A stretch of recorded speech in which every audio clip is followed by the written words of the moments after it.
made me pay attention. We weren't promised that life was going to be easy. We weren't promised happiness. We were promised the ability to pursue it. No one said you'd get there. No one said it would be easy. In fact, the founders didn't think it would even last this long. Franklin's response seems to indicate that that was the sentiment in the room that day. And that was day number 1, and they were counting them day by day. Well, America, here we are now on day 81,299 of the American experiment. And somewhere, and I can pinpoint it, I think, kind of into decade, but I don't think I can get any closer than that. Somewhere during those 80,000 days, we started taking for granted the gift that we were given. We dropped the ball. It's our fault, too. The press dropped the ball. They're still dropping the ball. The enemy is not the Republicans. It's not the Democrats. It's not the president. It's none of it. It's a distortion of the truth. That's the enemy. That somehow or another, big government is good. That's not true. The founders have been proven right over and over and over again. When the government gets too big or out of control, it always ends the same way, and it's not a happy ending. We're putting a documentary out called Progressivism, America's Cancer. It is an in-depth look at how progressives threw America way off track around the turn of the century. If you sign up for the free email newsletter at glennbeck.com, I'm going to link to that for you, and you'll get important historical information that you don't see anyplace else. And I'm going to start asking you to do a few things every day because you need to get up off the couch. And I don't mean go stand in a crowd of Tea Party. I mean you've got to start learning our own history and making a choice. Do I stand for it or not? Before you get off the couch, though, and stand up, you got to get on your knees. You got to get on your knees before September 11th. And I know that's a big ask. Lines are being drawn in America. The media, it seems, has picked a side. We're told again and again how the Tea Parties are dangerous, how, you just can't trust those moms with children, the grandparents. They might run over you with their motorized carts or pelt you with their Werther's Originals. Yeah. But what about all those people waving their scary snake signs? Yesterday, we had loaded guns on the Capitol grounds. Whoa. Democrats, Republicans, everybody will admit that's dangerous. Really? No. I don't think Americans are like the idiots overseas that fire their guns, in the air to celebrate. I mean, I think maybe we understand. Are the physics different? Bullets come back down to earth. I mean, maybe it's just me. The press is quick to point out when someone is packing a weapon. But just like yesterday, when you had all these people standing there protesting with guns, loaded guns, did anybody point out? I mean, there's an obvious contradiction staring them right in the eye. This is supposed to be a crowd of angry, out-of-control, anti-government mobsters packing loaded weapons, and yet there wasn't even a good old-fashioned pistol whipping. What's up with that? Nothing happened. Except the most important thing.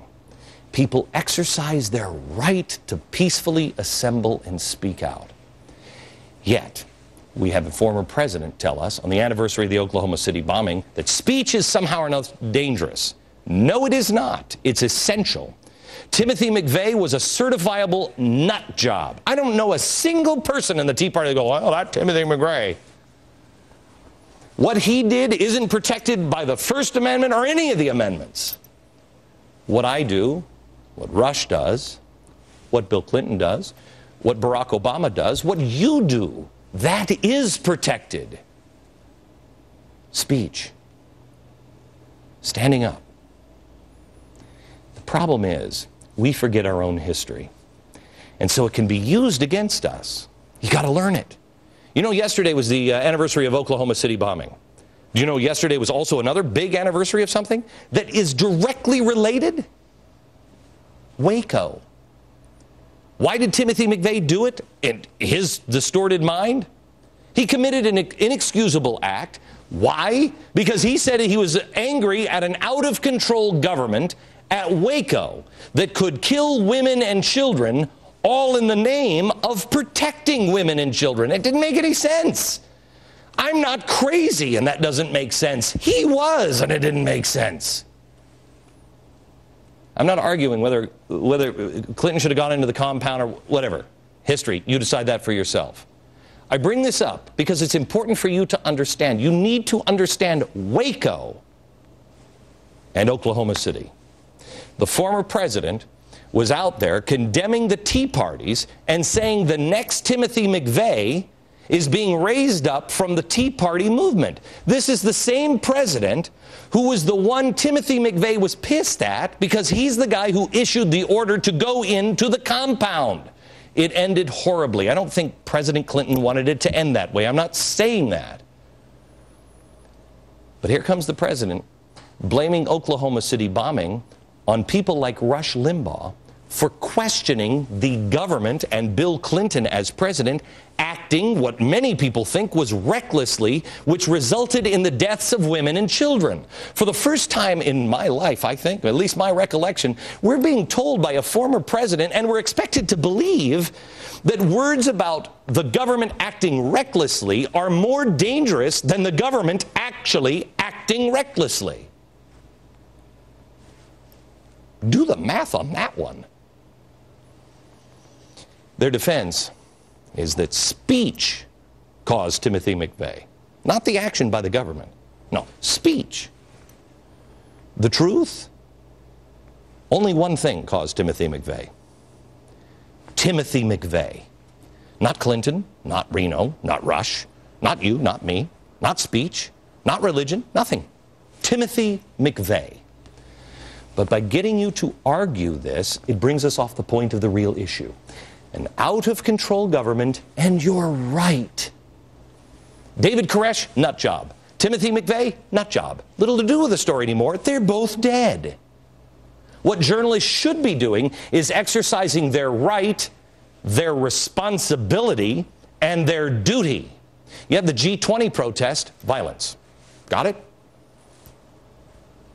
It was the left who got violent at the healthcare town halls. Code Pink shut down Karl Rove, his book signing because of threats. Ann Coulter forced not to speak up in Canada. Threatened the event. No one seems to be afraid of the left in the media. Why? Whenever there's violence, it seems to come from the left. They don't have the exclusive handle on it. It'll come from the right, too. It comes from people. But the constant media drumbeat is to watch out for those soccer moms with their strollers and those grandparents with lethal dentures. I mean, they could strike at any moment, take those dentures out. The good news is, if you know history,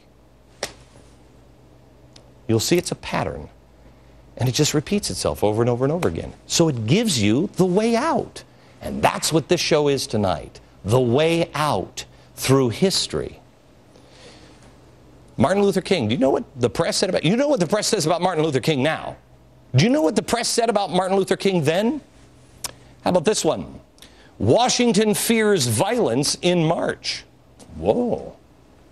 1967. By preaching civil disobedience over the years, Dr. King may unwittingly have helped pave the road to violence.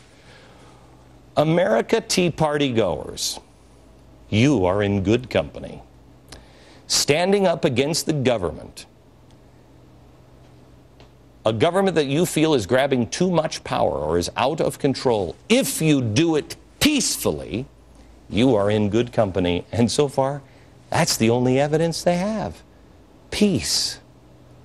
I would urge the media and those in Washington to watch tonight. I think Washington and the media might need a little refresher on their rights, their responsibilities, their duty, and free speech. You, I think you should watch, because I think you're going to feel empowered by the truth tonight. Right back.